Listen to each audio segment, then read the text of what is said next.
Cast your minds back to the weekend and you might remember seeing Gabriel Bortoleto stuff his Sabre into a wall after he dropped it under braking at turn 1 during the sprint race. And needless to say, that's not the worst it got for Gabby, because on lap 1 of the race on Sunday he got squeezed by Lance Stroll in the hairpin section, dropped it onto the grass, and that was race over. All of his family were there, his friends, and so on. And after, I tweeted that he probably should have just stayed at home for the weekend with everything that was happening to him. Now, I'm not a racing driver. I just occasionally pretend to be one, sometimes for charity. I'm guessing your home Grand Prix is always special, especially if you're the only driver on the grid from that particular place. Verstappen's support at Zandvoort and Spa is massive, Piastri in Australia, and so on.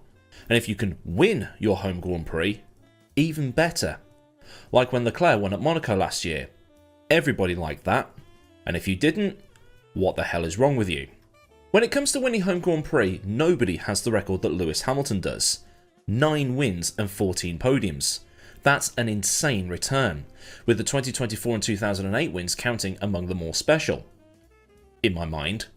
2024 because he hadn't won a race at all through 2022 and 2023, and in 2008 it was because he was in a rough run of form and was being eviscerated by the biased British media. And then he proved them all wrong by destroying the field. Then you've got Prost, 6 wins at home. And while Hamilton's wins are all at Silverstone, Prost logged his wins across the circuits of Dijon, Paul Ricard and Manicourt. But if you want the full list, here it is. All thanks to Autosport. Hamilton 9, Prost 6, Clark 5, and then Schumacher, Mansell and Fangio all on 4. And then you got Max Verstappen on 3. And I thought Schumacher had more than that considering how dominant he was, but that's something I've learned today. But then again, Schumacher had races at the Nürburgring as well, which weren't German Grand Prix. They were Luxembourg or European Grand Prix. That might be why. But for some, it doesn't necessarily work that way. Because, unbelievably, Graham Hill never won his home Grand Prix. Neither did Jenson Button. Gilles Villeneuve, Carlos Reutemann, even Mario Andretti. But then again, Andretti did win the USGP West at Long Beach in 1977, so I guess that counts. He also won the Italian Grand Prix, so that's tick and tick.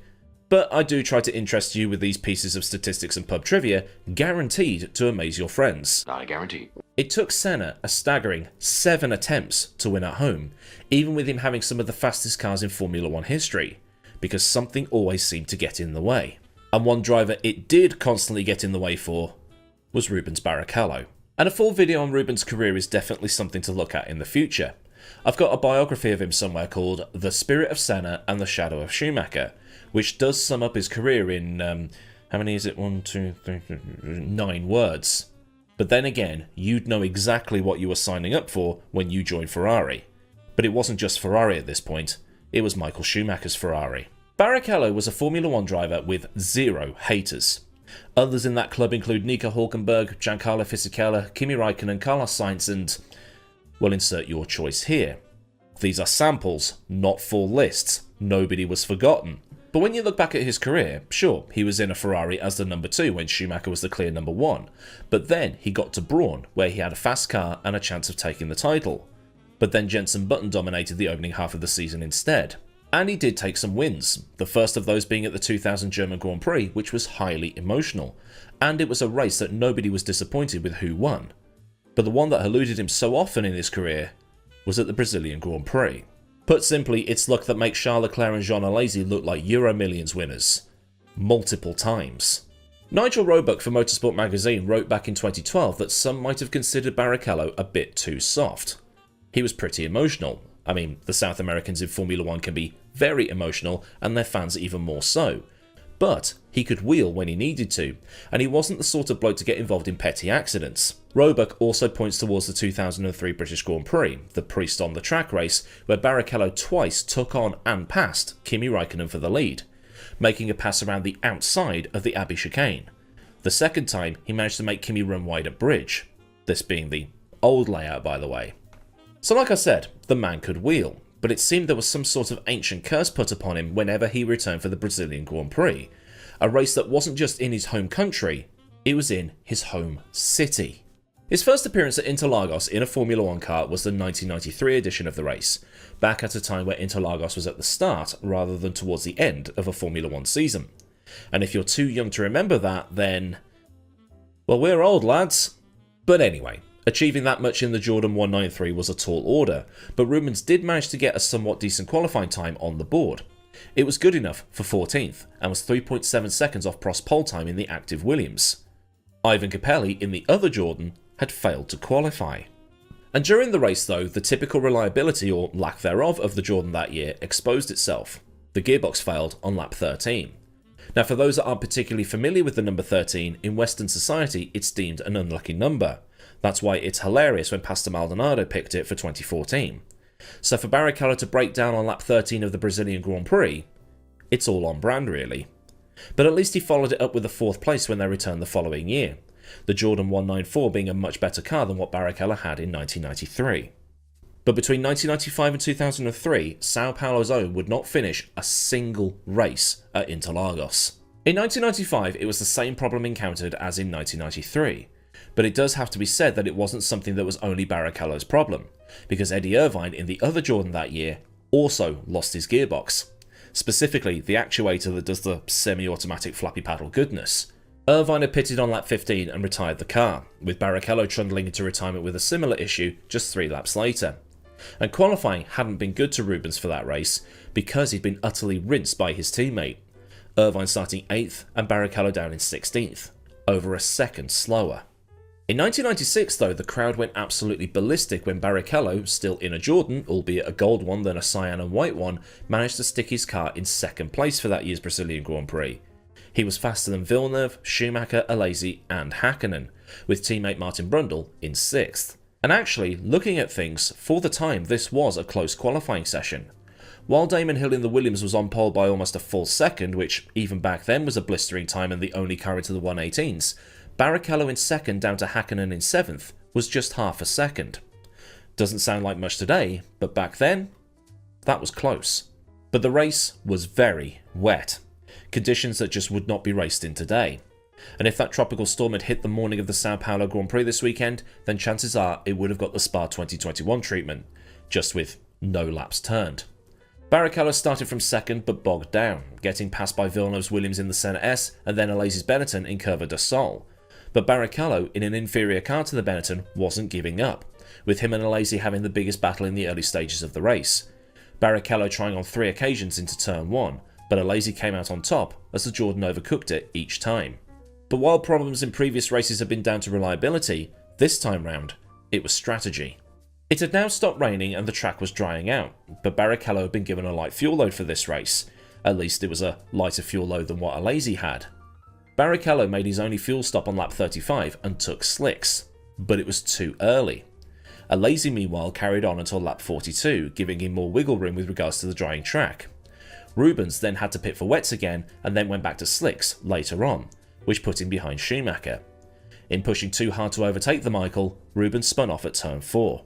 But it was to get worse for Barrichello from then on out. In 1997 he missed the start but took the restart after a red flag, meaning that Magnussen wouldn't start the race. But on lap 16, his suspension failed. In 1998, the gearbox went. Again. In 1999, the Ford engine in the Stewart went pop, and then in 2000, which was his first time in red at Sao Paulo, the hydraulics went.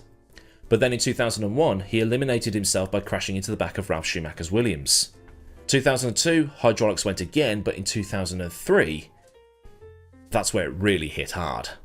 Now I've covered this race in full before, but really I was focusing more on how Giancarlo Fisichella pulled off an unlikely and incredibly confusing win. A win that involved none of the top 3 being on the podium in the correct way. Alonso was in the hospital, which left Fizzy and Raikkonen up on the podium alone, but they weren't in the right order. But the race was an incredible one for Jordan and Fisichella because it was a win at Jordan's 200th Grand Prix. But for the 100,000 local hearts in the grandstand, it was bitter disappointment. Barrichello made everybody in the grandstands lose their collective fecal matter when he took pole for this race, and with the Michael in 7th, it was one of those holy cow moments. Michael was washed because it was all the car, etc. That's how it works, right? But anyway, everybody was thinking, holy moly, this might be Rubens' year, in Portuguese. And the race started behind the safety car due to the amount of rain that was falling. It got going after 8 long laps. But Barrichello had tried to be too clever bunching up the field for the start of the race, and he lost the lead before the first corner. On lap 10, Raikkonen got past and Montoya also got by, The track meanwhile was drying out, except for a stream of water that I mentioned in the Grand Prix review the other day, and that was running through turns 2 and 3. A stream of water that claimed the cars of Montoya, Pitsonia, Jos Verstappen, Button, and Michael Schumacher. With all the chaos, Barrichello was able to overtake David Coulthard's McLaren on lap 45 and begin to pull away. The Brazilian crowd was absolutely loving this. Until they weren't. A fuel feed problem was the culprit, which, in Formula 1 terminology, means that the car was out of fuel. According to sources, the computer that measured all of this was throwing out the wrong reading, saying that Barrichello had 12 litres of fuel in the tank than he otherwise did. So if it was reading 13 litres of fuel, he had just 1 litre left. Ferrari's telemetry, on the other hand, showed that everything was normal, so they weren't alerted to anything wrong until Barrichello's car crawled to a stop for the 9th time in as many years. Coulthard took the lead back, but as we would later find out, a Jordan of all cars would win the race. The luck somewhat improved after that. In 2004, he finally made the podium, which must have felt like a win. But in 2005, he was 6th, which was also his last point score for Ferrari. In 2006, he moved to Honda and was 7th, but retired in 2007, with a 15th place finish in 2008. But for 2009, he once again had a chance at winning the Grand Prix, this time for Brawn. While Jenson had fallen off after the Turkish Grand Prix, Rubens meanwhile had found some pace. Barrichello had won 2 races while Button had won 0, and the only time Button had been on the podium since Turkey was when the two Brawns finished 1-2 at Monza. But for the Brazilian Grand Prix, the title race was close. It was still everything to play for. Barrichello had the home crowd behind him, and to add to the pressure already on Jenson's shoulders, Barrichello was on pole. Rubens had worked out how to manage the deficit to Jenson in practice with working out times relative to fuel loads, so he was taking that forward. In Brazil in 2009, he had the pace, and to add to this, he'd taken pole while Jenson had been knocked out in the second session. Barrichello on pole, Button in 14th. Button had to work his way through the field, while Barrichello was managing from Webber and Kubica in behind. When the pit stops came round though, Barrichello pitted, but he emerged behind Kubica. Jenson meanwhile had made up places, but he hadn't yet stopped, so he was actually in front of Rubens at this particular point. But when Webber made his pit stop on lap 27, Webber emerged in front of both of them. Red Bull had managed to strategize Mark to the front, and Barrichello had lost out massively and gone backwards. So the Red Bull and the BMW were behind Rubens, but after the pit stops, they were both in front. Part of this is because Barrichello had done his final qualifying run on race fuel, which was the rules at the time. He'd been on less fuel in that third qualifying run than the others, so therefore would have a longer stop. So he wasn't able to gap the BMW and Red Bull in the way the car would have done earlier on in the season, which showed how the Brawn had stood still over the season while everybody else had caught up. Still, third was going to be a good position to finish in, if he held it, but to stay in the title fight, he would need Jenson to be 7th or lower with Vettel not winning. If Vettel did win, Button had to be lower than 8th for Seb to stay in it. After Jenson pitted, he emerged in 9th place, which was giving Barrichello a modicum of hope. But with 10 laps to go, Rubens was on the radio while being chased down by Hamilton that he was suffering with a vibration. Jock Clear, his race engineer, told him to look after the tyres because there were still 10 laps to go, but Hamilton was all over the back of the Brawn by this point, and Barrichello was still lapping about 0.3 of a second faster than the other Brawn car. On the very next lap, Rubens was told he'd got a puncture, and everything imploded. He'd gone from 1st to 3rd to 4th, and now down to 8th. Behind Button. Championship hopes were slim going into the race, but now, non-existent. Jenson crossed the line in 5th to take the title, the second time in as many years that this had happened, but still, the great sport that Rubens is, he was one of the first to congratulate Jenson after the race. It's also the first time that 2 Englishmen have won the World Championship back-to-back. Pub trivia. And with Rubens then heading to Williams in the twilight of his career, the chances of him winning his home race had now completely evaporated. 2003 and 2009 were the 2 best opportunities to do it, and both had fallen through his fingertips. A computer glitch in 2003, and a car that had been far surpassed by its rivals in 2009, as well as a puncture. What is a guy to do? Even Ross Brawn had to reference it after that race. "It's that Brazilian curse again, isn't it?" he said after the puncture. But Rubens being Rubens, he had to find a silver lining in it. Without the puncture, he would have been at least 4th and got to have a good fight with Hamilton. And he also joked about the big man upstairs having a sense of humour with all this bad luck at his home race. 2 final seasons at Williams followed, and there was at least some luck in all of this. His final race would be the final round of the 2011 season, which was held in Brazil. And while he didn't score any points at the final 2 Brazilian Grand Prix he raced in, he actually finished them, which is some consolation, I guess. And his final laps in a Formula 1 car were completed at the circuit that was in earshot of his house. He got his Williams to 14th position on both occasions. Like I said, no points, but to finish is enough in this sort of situation. As Nigel Roebuck wrote in 2011, it's probably not the result he would have wanted, given that he'd qualified 12th. So it was an upside in an almost 20-year career where his luck at his home Grand Prix had, for the most part, been just awful. But it wasn't just at his home race, because there were other times at Ferrari where the win was within touching distance, but the car or team orders said otherwise.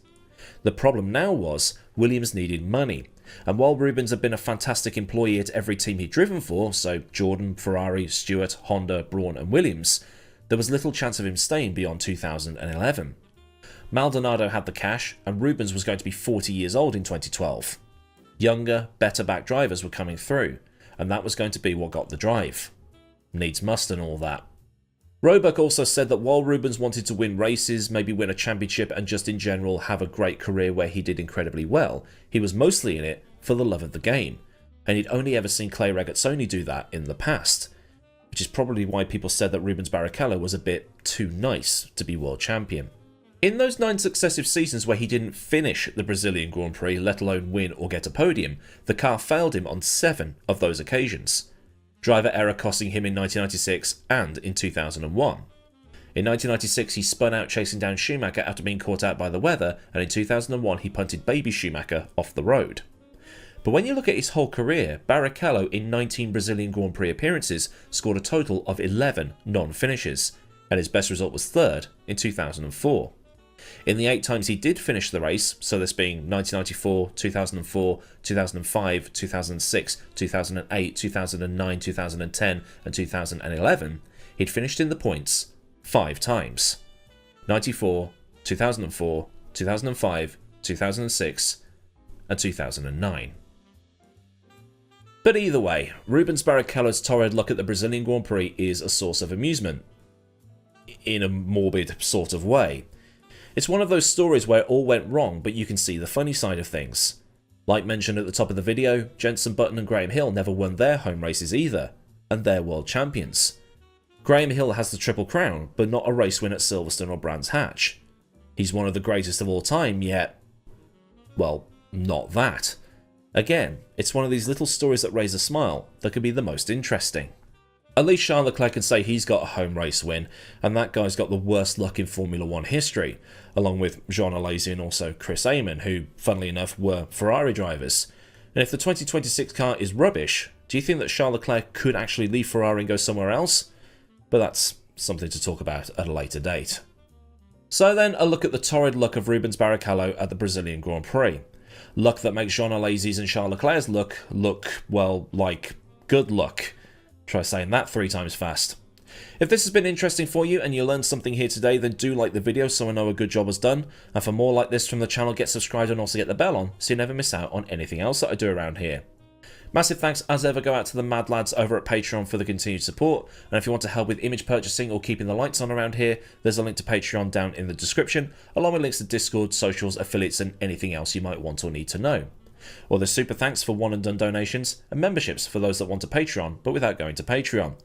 So until next time, I've been Millward, have a great day wherever you are, and goodbye.